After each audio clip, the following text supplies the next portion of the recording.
কিতাবের মধ্যে তো পাওয়া যায় যে সালাফি আকিদা যেটাকে আমরা মানি, এই সালাফি আকিদার জনক বা আবিষ্কারক হলো মিস্টার ফেরাউন। কে? মিস্টার ফেরাউন। কিভাবে? ফেরাউন বলেছিল না, ফাজআললি সারহাল লাআল্লি আত্তালিউ ইলা ইলাহি মূসা, আমার জন্য কি তৈরি করো? উঁচু প্রাসাদ ভবন তৈরি করো, যেন আমি মূসার ইলাহকে উকি মেরে দেখতে পারি। তার মানে ফেরাউনের আকিদা ছিল কি আল্লাহ তাআলা কোথায় আছে? উপরে আছে। এই আকিদার আবিষ্কারক হলো কে? ফেরাউন। আবু বকর জাকারিয়া সাহেব উনি দাবি করেন যে উনি সালাফি, ঠিক না? উনি বিশ্বাস করেন আল্লাহ তাআলা কোথায় আছে? উপরে আছে, ঠিক না? এখন কেউ যদি অস্বীকার করে সে কাফের হবে? কোরআনে বলেছে আবু বকর জাকারিয়া সালাফি, কোরআনে আছে এটা। অস্বীকার করলে তো সে কাফের হবে না, ঠিক না? কিন্তু ফেরাউন যে বিশ্বাস করতো আল্লাহ তাআলা উপরে আছে, এটা তো কোরআনে আছে। তাহলে ফেরাউন থেকে পাক্কা সালাফি আর কেউ আছে? ফেরাউনের থেকে পাক্কা সালাফি আর কেউ আছে? তাই তো। যদি বলে যে আল্লাহ তাআলা উপরে আছেন এই বিশ্বাস তোমাকে রাখতেই হবে, তাহলে তো ফেরাউন ছিল পাক্কা সালাফি। ফেরাউন ছিল কি? পাক্কা সালাফি। কারণ ফেরাউনের উপরে থাকার বিশ্বাস কোরআন দ্বারা প্রমাণিত। আবু বকর জাকারিয়াটা কোরআন দ্বারা প্রমাণিত না। বাংলাদেশে কোনো সালাফি এই কথা বলতে পারবে না যে এই যে আমি উপরে থাকার বিশ্বাস করি এটা অমুক কোরআনে অমুক আয়াতের মধ্যে এসেছে। কিন্তু ফেরাউনটা তো কোথায় এসেছে? কোরআনের মধ্যে এসেছে। এই জন্য আকিদার কিতাবের মধ্যে লেখে যে এই যে উপরে থাকার যে বিশ্বাস, এই বিশ্বাসের জনক বা আবিষ্কারক হলো কি? মিস্টার ফেরাউন।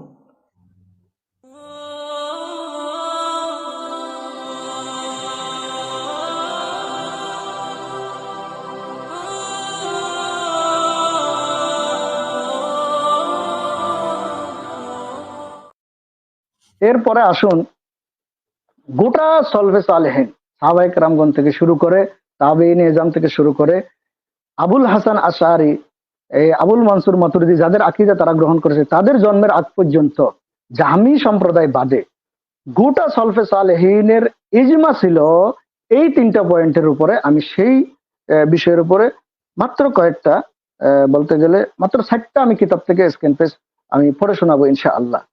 দেখুন, প্রথম যে স্ক্রিন পেজটা আমি পড়ে শোনাচ্ছি, হ্যাঁ এটাই। ইমাম ইবনে বাত্তাহ রাহিমাহুল্লাহ, উনি আকীদার একজন মস্ত বড় ইমাম ছিলেন। তিনি তার কিতাবে লিখছেন আল ঈমানু বিআন্নাল্লাহ আযজা ওয়া জাল্লা আলা আরশিহি বাইনুম মিন খালকিহি।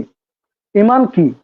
ঈমানের সংজ্ঞা দিচ্ছেন যে ঈমান হচ্ছে বিআন্নাল্লাহ আযজা ওয়া জাল্লা আলা আরশিহি, নিশ্চয় আল্লাহ তাআলা আরশের উপরে সমুন্নত, বাইনুম মিন খালকিহি, তার সৃষ্টি থেকে আলাদা। তার সৃষ্টি থেকে আলাদা। তারা যে বলে আল্লাহ আরশে বললে আল্লাহর জন্য মাকান লাজিম হয়ে যায়, স্থান লাজিম হয়ে যায়, এটার একটা দাঁতভাঙ্গা জবাব আছে। আমি আজকে হয়তো সময় পাবো না। তারা যেহেতু যুক্তি দিয়ে বলে, আমিও যুক্তি দিয়ে এটার একটা জবাব দিতে পারি ইনশাল্লাহ। আমার সামনে বসে কেউ একথা বলে পার পেতে পারে না। যাই হোক, আমি শুধুমাত্র আজকে যেহেতু নিজের কথা বলবো না, কিতাবের কথাই বলছি, সেজন্য আমি শুধুমাত্র কিতাব থেকেই পড়ে শোনাচ্ছি। এরপর বলা হচ্ছে ওয়াইলমুহু মুহীতুম বিজামিই খালকিহি, কিন্তু আল্লাহর ইলম হচ্ছে সমস্ত মাখলুকাতকে পরিবেষ্টন করে আছে। তাহলে ইমানের নাম হচ্ছে কি? আল্লাহ আরশে সমুন্নত, সৃষ্টির থেকে আলাদা, কিন্তু আল্লাহর ইলম সমস্ত মাখলুকাতকে পরিবেষ্টন করে আছে। তো তিনি এই পৃষ্ঠায় দেখুন ইজমার কথা বলেছিলাম, দেখেন ওয়াজমাআল মুসলিমুনা, ইজমার কথাই বলা হচ্ছে মুসলমানগণ ঐক্যমত হয়েছেন। কোন মুসলমান? মিনাস সাহাবাতি ওয়াত তাবিঈন, সাহাবায়ে কেরামগণ এবং তাবিঈন ইজামগণ, ওয়া জামিউ আহলিল ইলমি মিনাল মুমিনিন, এবং সমস্ত মুমিন আহলে ইলমগণ একমত হয়েছেন। ইজমা সংগঠিত হয়েছে এই জায়গায় যে আন্নাল্লাহ তাবারাকা ওয়া তাআলা আলা আরশিহি, যে আল্লাহ সুবহানাহু ওয়া তাআলা তার আরশের উপরে সমুন্নত। আচ্ছা দেখেন, এই যে কিছুদিন আগে যে আমি একটা দুঃখিত প্রসঙ্গ তো চলে আসছে সেজন্য বলছি ছোট করে, কিছুদিন আগে যেই ব্রাদার রাহুলের সাথে একটা ডিবেট হয়েছিল তারাবি সংক্রান্ত বিষয়ে, সেখানে আলী হাসান ওসামা বলেছেন যে স্যার ইমাম যখন কোনো বিষয়ে একমত হয়ে যায় সেখানে অন্য পথ অবলম্বন করা হচ্ছে গুমরাহি, কোনোভাবেই জায়েজ নেই। আমি তো স্যার ইমাম থেকে আকীদা দেখেছি, আর আকীদার ক্ষেত্রে তো ইখতিলাফই হয় না, অন্য পথে আপনি যাবেন কিভাবে? যাওয়ার তো সুযোগই নেই। ফুরুয়াতে অন্য স্যার ইমামের বাইরে হক থাকতে পারে, এটা আমরা বহুবার প্রমাণ করেছি, ইনশাআল্লাহ আমরা প্রমাণ করতেও পারি। কিন্তু আকীদার ক্ষেত্রে স্যার ইমাম যেখানে একমত, সাহাবায়ে কেরামগণ যেখানে একমত, তাবিঈন ইজাম যেখানে একমত, সমস্ত সালফে সালেহিন যেখানে একমত, যেখানে সবাই এক প্ল্যাটফর্মে, সবাই এক কাতারে, এর বাইরে আবার নতুন করে হক তালাশ করা, মূলত এরাই গুমরা। এরা তো আর এটা বলতে পারবে না যে যেই কথার উপর ইজমা হয়েছে সেটা বাতিল, সেটা গুমরা। ইন্না লিল্লাহি ওয়া ইন্না ইলাইহি রাজিউন, আল্লাহ তাদেরকে হেদায়েত দান করুন।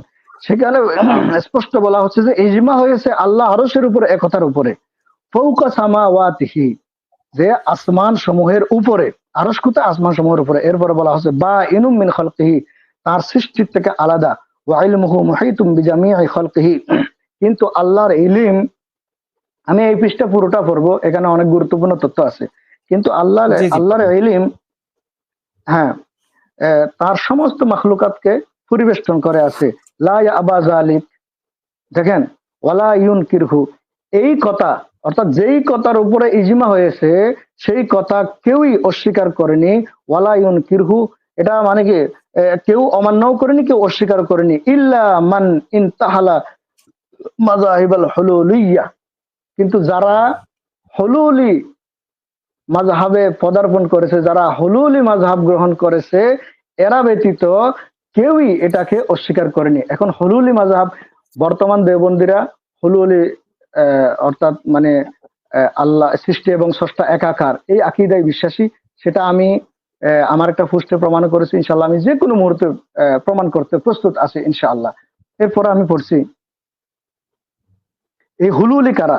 ওয়াহুম কওমুন জাগাত কুলুবুহুম, যাদের অন্তর রোগগ্রস্ত হয়েছে, ওয়াস্তাহওয়াতহুম শায়াতিন, যাদেরকে শয়তান ধোঁকা দিয়েছে, ফামার রাকু মিনাদ দ্বীন, এবং যারা দিন থেকে ছিটকে পড়েছে, তারা দিনের অন্তর্ভুক্ত নেই।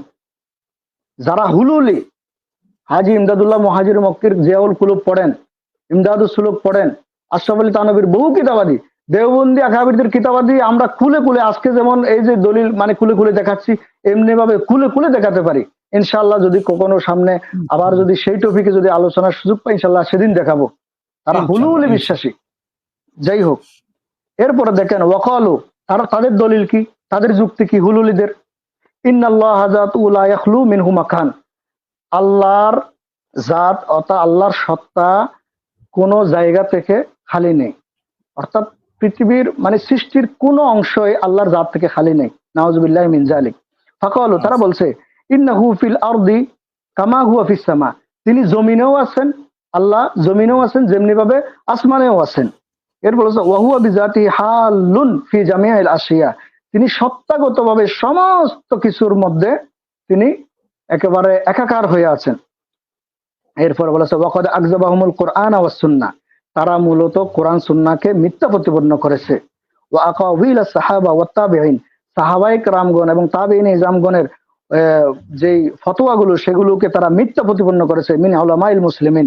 আচ্ছা, এরপরে ফাকিল আলিল হুলুলিয়্যা, এই হুলুলিদেরকে যখন বলা হলো, লিমা আনকারতুম আন ইয়াকুন আল্লাহ তাআলা আলাল আরশ, আল্লাহ তাআলা আরশে আছেন, এই কথাটা তোমরা কি কারণে অস্বীকার করছো? এই কথাটা যখন তাদেরকে প্রশ্ন করা হয়েছে, তারা দেখেন কি অদ্ভুত একটা জবাব দিয়েছে। তারা বলছে ওয়াকালা আল্লাহু তাআলা আর রহমান, এরপরে দলিল আর কি, যে আল্লাহ যে আরশে, এটার উপর দলিল দেওয়া হয়েছে। তো তারা এর জবাব দিচ্ছে, ফাকালু, আমরা বলছি, মানে হুলুলিরা বলছে, লা নাকুলু ইন্নাহু আলাল আরশ, আমরা আল্লাহকে আরশে মানি না। ওই যে একটা ভিডিও শামসুদ্দোহা আশরাফির কোন একটা মসজিদে একজন ইমাম ইন্টারভিউ দিতে গেছে, কালকে আমাদের এক মসজিদে একটা ইন্টারভিউ ছিল। ইন্টারভিউ দিতে আসছে ব্যাপক বোর্ডে, উনি 2007 সালে দাওরায়ে হাদিসে 3 নাম্বার স্ট্যান্ড করেছেন। শরহে বেকায়ে জামাতেও তার স্ট্যান্ড ছিল এবং ভালো একটা মাদ্রাসায় পড়াচ্ছে। তো এবং পাশাপাশি আরবের একটা কোম্পানিতে সে খেদমত করছে। তো আমি চিন্তা করলাম যে অন্য কোনো প্রশ্ন করার পাশাপাশি আমি ওনাকে জিজ্ঞাসা করলাম আইন আল্লাহ, আল্লাহ কোথায়? তো আল্লাহ কোথায় বলার সাথে সাথে সে আমাকে বলল আল্লাহু ফিস সামা আও মুস্তাবিন আলাল আরশ ওয়া ইলমুহু মা'ানা, এভাবে বলে সে উত্তর দিল। তখন আমি বললাম যে আমি আপনাকে আহলুস সুন্নাহ ওয়াল জামাআর আকীদা বলতে বলেছি, কারা কি বলেছে সেটা না, কিন্তু এই যে আমাদের ছেলে আমাদের লোকজন এই ভাবনাটা বলছে এবং এটা তার মধ্যে প্রসিদ্ধ কথাটা। তো এইভাবেই আমরা মূলত বিভিন্ন সময়ে দেখা যাচ্ছে যে জাহিরি চিন্তার উপরে এবং চলমান জাহিরি যে ফিতনা, এটার মধ্যে এমনভাবে নিমজ্জিত হচ্ছি যে আমরা আমাদের আকায়েদ, আমাদের মাসাইল, আমাদের মাসলাক মাশরাব, এই সমস্ত বিষয়গুলো বুঝার ক্ষেত্রেও অনেক ক্ষেত্রে বিভ্রান্তির মধ্যে পড়ে যাচ্ছি। অথচ এটা একটা প্রসিদ্ধ কথা যে আল্লাহ কোথায় এই ইস্যুতে আমরা আমাদের বরাবরই যে কথা সেটা হচ্ছে আল্লাহ স্থান কাল পাত্র থেকে মুক্ত। আল্লাহ রাব্বুল আলামিনকে কোনো স্থানের সাথে যুক্ত করা শামসুদ্দোহা আশরাফি ইন্টারভিউ নিয়েছে, আল্লাহ কোথায়? আরশে। আরশে যখন বলেছে, তার চাকরি তো হয়নি, ফাঁসে এক লোক বসা ছিল, রেজাউল করিম আবরার, ওই লোকটা জিব্বায় কামড় দিয়েছে। মানে আল্লাহ আরশে বললে মনে হয়েছে তারা গুলি খেয়েছে। আল্লাহ আমাদেরকে হেফাজত করুন। হুলুল ঈদের কথা ছিল এটা, আমরা এটা মানি না, এটা হুলুল ঈদা বলেছিল। দেখেন কি কারণে মানি না, লিআন্নাহু আ'যামু মিনাল আরশ, কেননা আল্লাহ হচ্ছে আরশের থেকে বড়। যুক্তি দেখেন, ওয়ালি আন্নাহু ইযা কানা আলাল আরশি ফাইন্নাহু ইয়াখলু মিনহু আমাকিনুন কাসীরা, যখন আল্লাহ আরশে হয় তখন আল্লাহর জাত থেকে অনেক কিছু খালি হয়ে যায়। এটা ছিল হুলুল ঈদের আকীদা। দেখেন তো এই যে তাদের যুক্তি, এবং লাস্টে এসে আহলে সুন্নাহ ওয়াল জামাত, অর্থাৎ যাদের যারা ইজমার অন্তর্ভুক্ত ছিলেন, তারা কি বলছেন, সলফে সালেহিনগণ কি বলছেন, তারা একটা সুন্দর জবাব দিয়েছেন। তারা বলছেন কুলনা, আমরা বলি কি, আম্মা কওলুকুম ইন্নাহু লা ইয়াকুনু আলাল আরশ লিআন্নাহু আ'যামু মিনাল আরশ, তারা যে বলে আল্লাহ আরশের থেকে বড় এই কারণে আল্লাহকে আরশে মানে না, এক্ষেত্রে আমাদের জবাব হচ্ছে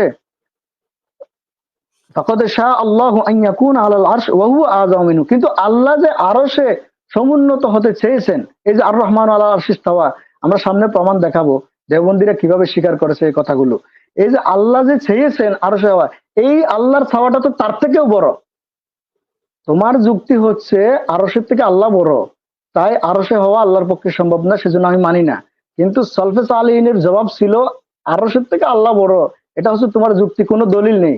কিন্তু আল্লাহ যে চেয়েছেন এই আল্লাহর ছাওয়াটা তার থেকেও বড়, সুবহানাল্লাহ। এভাবেই জবাব দিয়েছেন সলফে সালেহিনগণ। যাই হোক, একটা এই যে এই কিতাবে আমি ইজমার দাবি এবং হুলুল ঈদের জবাব আমি দেখিয়েছি। এরপরে একেবারে তাদের থেকেই দেওবন্দি, দেখেন মাআলিমুল ইরফান ফি দারসিল কোরআন, এটা তাফসীরের কিতাব, এটা লিখেছেন সুফি আব্দুল হামিদ সেওয়াতি, দেওবন্দীদের একজন অনেক গুরুত্বপূর্ণ একজন আকাবির, ওনার তাফসীরের কিতাব। এখানে দেখেন তিনি ইমামদের ঐক্যমত কোথায় ছিল সেটা উল্লেখ করছেন। তারা, আমি আল্লাহর কাছে দোয়া করছি তারা যেন এগুলো দেখে একটু নিউট্রাল জায়গা থেকে যেন একটু চিন্তা করে। আমরা যে দেহবাদী বলছি, মূলত আমাদের দেহবাদের তীরটা কোথায় কোথায় যেয়ে পড়ছে, তারা যেন একটু চিন্তা করে। দেখুন আব্দুল হামিদ সেওয়াতি, তিনি ওনার তাফসীরের কিতাবে লিখছেন, चुनांचे সুতরাং तमाम आइम्मे कराम का यही अकीदा है कि, ভালো করে বুঝেন, তামাম আইম্মায়ে কেরাম কা ইহি আকীদা, সমস্ত আইম্মায়ে কেরামগণ, আলহামদুলিল্লাহ আমরা সমস্ত আইম্মায়ে কেরামগণের দামন ধরে আছি, তাদের কপাল ফুটেছে, তারা ছিটকে পড়েছে। তো তিনি বলছেন तमाम आइम्माये कराम का यही अकीदा है कि उस चीज पर ईमान लाओ, সমস্ত আইম্মায়ে কেরামগণ এই আকীদার উপর যে তোমরা এই কথার উপরে ঈমান আনো কে খুদা মুস্তাবিল আরশ है, আল্লাহ আরশে সমুন্নত, जैसा के उसकी शान की लायक है, সেটা কিভাবে, সেটা আল্লাহর শান অনুযায়ী। এরপর বলা হচ্ছে বাকি উসকি কাইফিয়ত কো খুদাকে সুপর্দ কর দো, এবং সেটা কিভাবে, এই প্রশ্নটা তুমি আল্লাহর উপর ছেড়ে দাও। এটাই ছিল সমস্ত আইম্মায়ে কেরামগণের ঐক্যমত, আইম্মায়ে কেরামগণের আকীদা। স্বীকার করছে কে, দেওবন্দি আকাবির আব্দুল হামিদ সুফি আব্দুল হামিদ সেওয়াতি। আল্লাহু আকবার।